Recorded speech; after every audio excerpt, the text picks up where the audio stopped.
તો આજે વીમાર્ટનો સ્ટોક ફોકસની અંદર છે. કંપનીએ Q4 અપડેટ આપી છે અને સારી Q4 અપડેટ છે. જો આવક અહીંયાથી 24.5% Q4માં વધી 971 કરોડ પર રહેતી જોવા મળી. એક સારો ઉછાળો અહીંયા છે.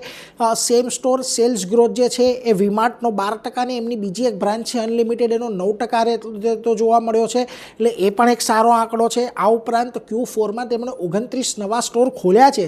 સામે 6 નવા સ્ટોર જૂના અમુક હતા તે બંધ કર્યા છે. એટલે ટોટલ સંખ્યા 557 પર અહીંયાથી રહેતી જોવા મળી છે. હવે જુઓ આખા FY26નું એક ચિત્ર તમે જોશો તો અહીંયા FY26માં 16% જેટલી વાર્ષિક આખા વર્ષમાં 16% આવક વધી છે. 3789 કરોડ પર રહી છે અને 92 નવા સ્ટોર આ વર્ષની અંદર ખુલ્યા છે. એટલે ઓવરઓલ આ કંપનીએ 15 થી 18%નું એક રેવન્યુ ગાઈડન્સ આપ્યું હતું. એ પ્રમાણેની જ અત્યારે આપણને રેવન્યુ ગ્રોથ જોવા મળી રહી છે. એટલે એ ખાસ પોઝિટિવ છે ને એને જ કારણે સ્ટોક આજે 9% જેટલો આપણને તેજી સાથે કામકાજ કરતો દર્શાવી રહ્યો છે.